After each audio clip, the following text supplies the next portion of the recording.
Hello, and welcome again to the History of Music. Last episode, we covered a lot of time periods and various musical traditions of the ancient world. As I had explained in that episode, the music styles and pieces are all jumbled together due to the lack of records giving us specific dates for them. Fortunately, the window to the past becomes a bit clearer diving into this time. Since the time or times of the ancient past, the Roman Empire has risen and fallen, and Europe has now been set up into kingdoms and territories, bringing us to around the year AD 1000. Europe will now become a focal point for the next 8 or so centuries. A lot of the musical development and innovation, according to the records available, will occur in and around the European continent. To really start us off right, we need to catch up Europe to AD 1000. So we're going back to AD 476 to start what is called the medieval era of music. From the records that we have that go back to the beginning of this period, most of the music had been liturgical, meaning its purpose was for performative or communal worship in the local churches. For this time period, the Roman Empire had just split, leaving the Byzantine Empire to the east and the soon-to-be Holy Roman Empire to the south, and many disparate kingdoms about. The Liu Song dynasty in China was just ending as well, and the Ghana Empire of Africa was just getting started. For most of the first millennium, medieval music consisted of monophonic chants, meaning one sound. This music was purely vocal and would consist of either one voice or multiple singing in unison. What one's mind would jump to is the particular style of Gregorian chants. This style did not become popular until the 800s or 900s, whence it blew up. Back to the global view, at a 900-year mark, Africa has seen 3 significant empires come and go: Ghana, Zimbabwe, and Mali, developing big trade routes for commerce and influence. A guy named Muhammad was enlightened and spread his ideas around, which is currently growing into a thing. Anyways, the 900s musically in Europe now got a great idea. Why not have 2 melodic lines of voice at the same time? This started the polyphonic movement. Another name for this was organum. Leading us to the 1000s to 1300s was a school of music called the Notre Dame School of Polyphony. It was less of a school and more of a group of people composing and studying music at the Notre Dame Cathedral in France. Within this school were 2 groups associated with older and newer flavors, Ars Antiqua and Ars Nova, respectively. Old art and new art, latter started by Philippe de Vitry. For the former, we have Perotinus Perotin Magnus. In the latter corner, we have Leonin. Fight! No fighting. The music they composed could be described this way. Think of the chapter interludes complete with the animated Volker visuals in Monty Python's Holy Grail. Not kidding, they are incredibly similar. It consists of a lower droning voice to set the key with a floating, flittering higher pitched voice with the main melody. Perotin actually had 2 voices flittering in this piece, Alleluia Nativitas. Here I will play a piece of this piece.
And here is Leonin's organum duplum, viderunt omnes.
And now you feel the need to watch the masterpiece of Monty Python and get yourself a fresh flesh wound. You're welcome. Fun fact to wrap this era up. One dude in Italy named Guido d'Arezzo found a new way of writing music. Up until this time, when music was written, you had a note, just a note, and if the next one was higher on the page than the previous, you would raise your pitch. Vice versa for going down. And you would depend on your semblance of being on key. Guido figured, hey, what if I draw lines horizontally across the page to keep all the notes straight? And voila, the four-line staff was born. Time for a new birth. That being what they called this time period, every aspect of the arts attempted to be reborn into something new. The religious reform of this time especially liberalized music. The dates we have for this era are 1400 to 1600 AD. What really kicked things off technologically was the invention of the printing press in 1439. This gave the new notation standard for music writing to spread like wildfire throughout the known world to those who had access. Overall, there were three waves that washed through the period. In the early section, there was a new house of music, the Burgundian School. This group of composers were located in northern continental Europe and specialized in one-to-one teaching, which they still do today.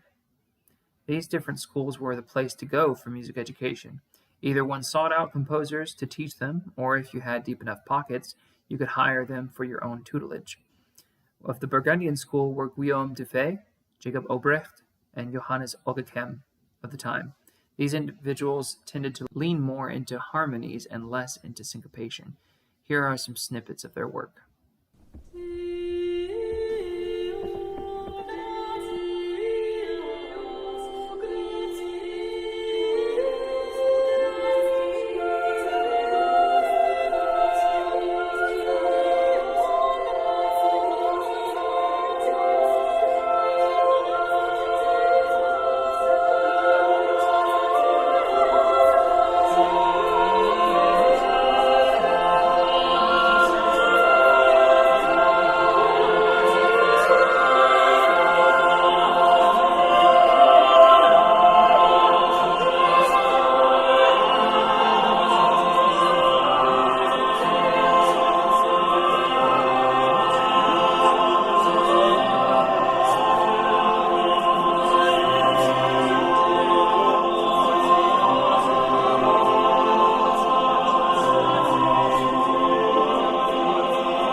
That first piece by Oegekhem, if you hadn't noticed, was one line run through by each member of the choir going down from soprano to bass, kind of like a rounds type singing you may have heard with Row, Row, Row Your Boat.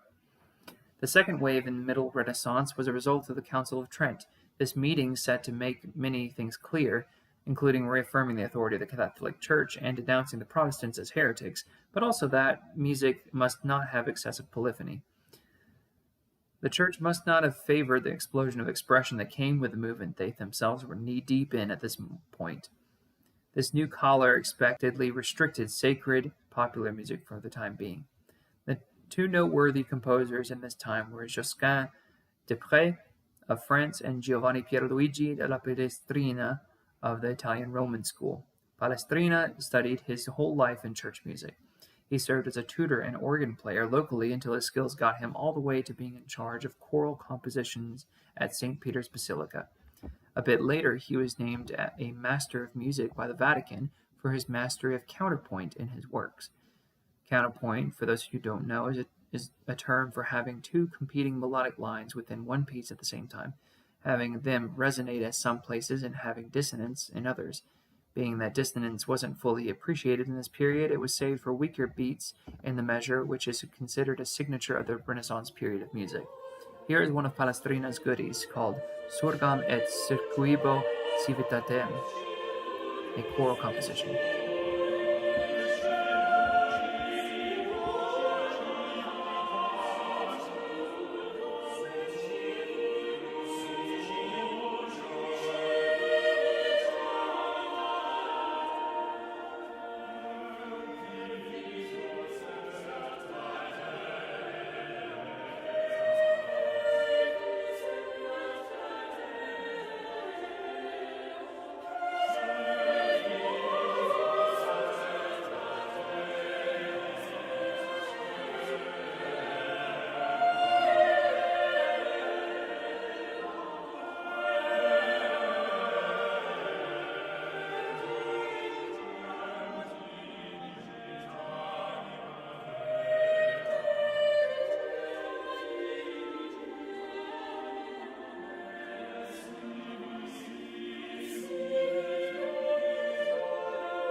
In the late Renaissance period, a surge of mannerism came about to affect music.